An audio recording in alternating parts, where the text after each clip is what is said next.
A sada će nam se obratiti Strahinja Ćirić iz Negotina, glavni poverenik UGS Nezavisnost Doma kulture Stevan Mokranjac u Negotinu.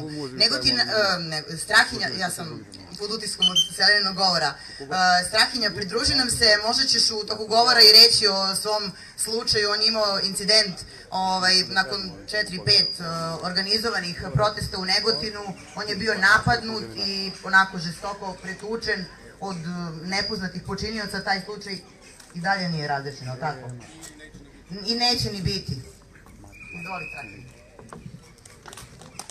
Dobro večer, dobri ljudi. Dobro večer, hrabri Knjaževcu. Pozdrav iz Negotina od organizatora skupova 1 od 5 miliona, na čelu sa Vladimirom Živkovićem, glavnim organizatorom i celim timom.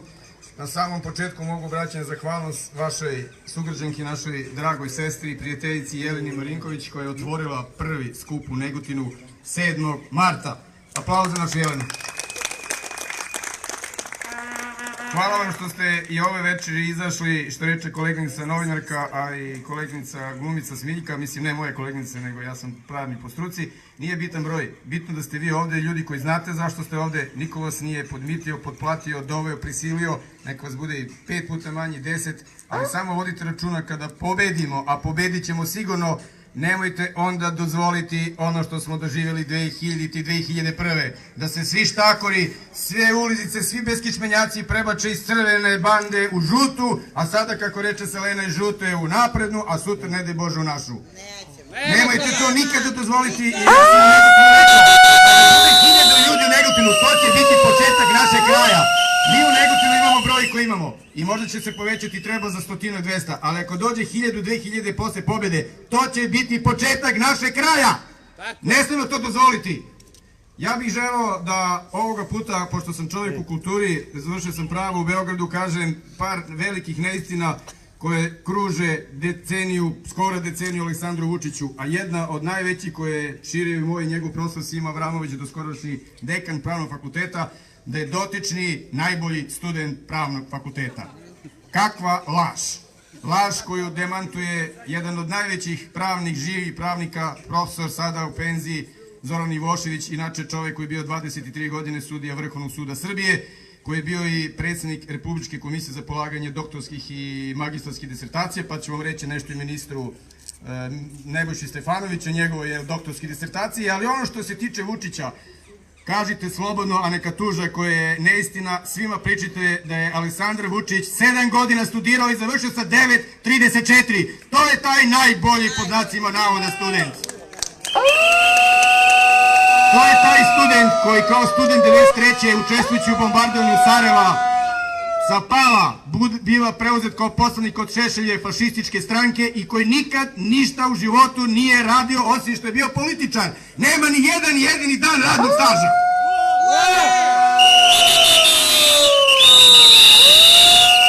Da kažemo par reči o njegovim ministrima, počeo od Neše Sline, kako ga svi mi zovemo u Beogradu. Neša Sline doktorirao i kaže da je to plagijat i da je on plagijator, da je prepisao, znači, doktorski rad od 10-ak drugih doktorskih disertacija. Ne, taj rad doktorski nikada nije nastao i nije odbranjen iz čisto formalno procesnog razloga, a on glasi: komisija na Megatrendu po njihovom pravilniku treba da ima 5 članova. U ti 5 članova su 2 stranca, jedan Englez, jedan Japanac i 3 naša profesora sa Megatrend fakulteta. Znate, Megatrend Zaječar, Mići Jovanović i to da ne pričam. Kada je polagao dotični Neša Slina potpis na odbrani doktorske disertacije, ako je uopšte bila komisija, samo je stavilo 2 profesora, a pravilnik kaže da od 5 mora da bude najmanje većina, a većina je 3. Taj doktorski rad nikada nije zaživeo. On ne postoji, samo 2 profesora su ga potpisala. Znači, Neša Slina nije plagijator, on je nepostojeći doktor. A šta tek reći o ministru odbrane, što i Selena malo pre reče, čovjek za 15 dana završio vojsku, odslužio, bio gušter, bio pukovnik, bio general, sada je komadant. Ne, komadant je njegov Vučić, ali on je odmah tu do njega. Taj isti Vulin nije služio vojsku kada ste svi vi i svi mi služili. A znate iz kog razloga? Onaj koga i vi možda, ne daj Bože, znate da ga neko ima, ja ga imam. Očno obolenje, zove se obolenje rožnjače, keratokonus. Obolenje rožnjače.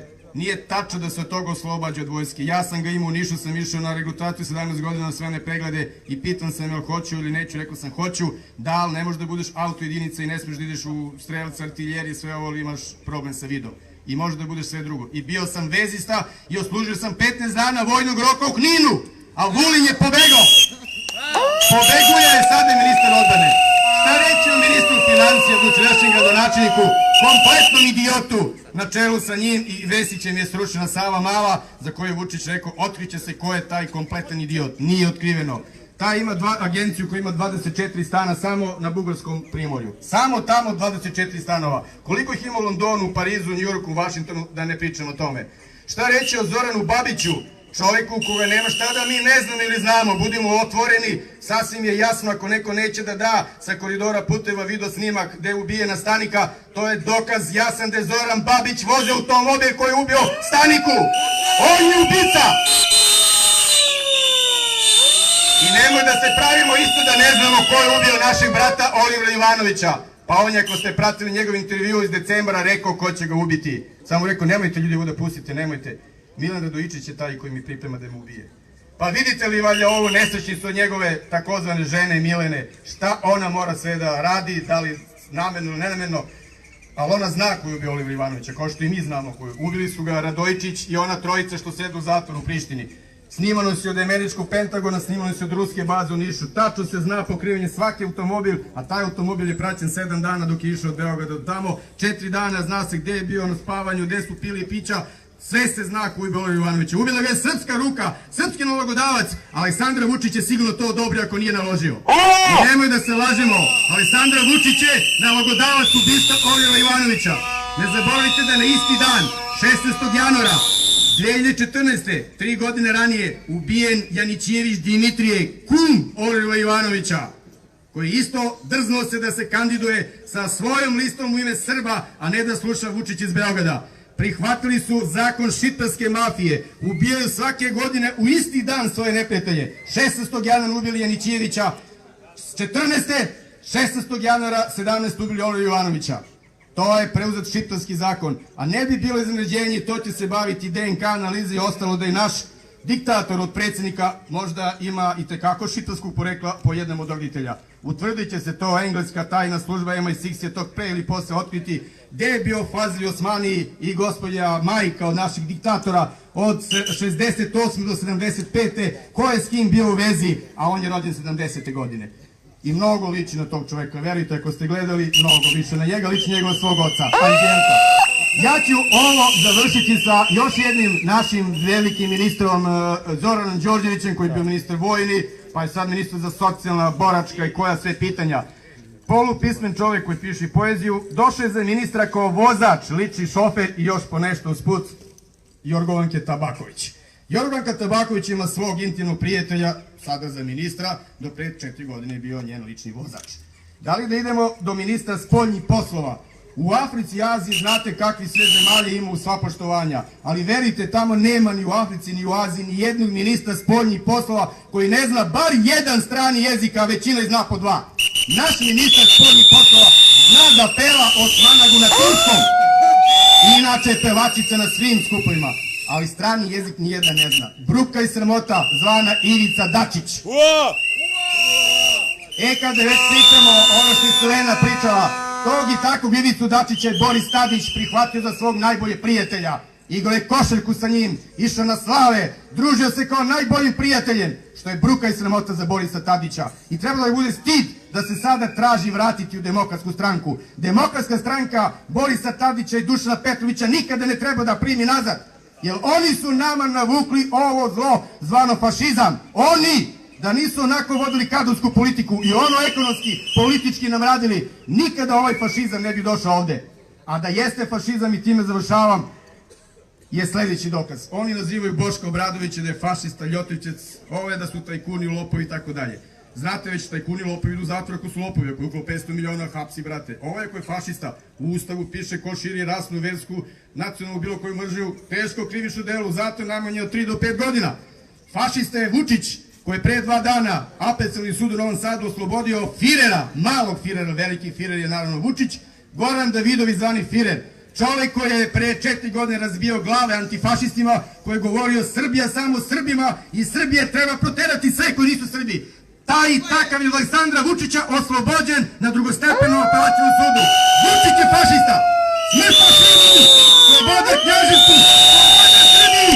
30. aprila počinje borba, treći srpski ustanak! Vučić mora da padne do 9. maja! Na dan pobjede protiv fašizma moramo pobediti najvećeg fašistu u Evropi, Aleksandra Vučića! Živeo Knjaževac! Živela Srbija!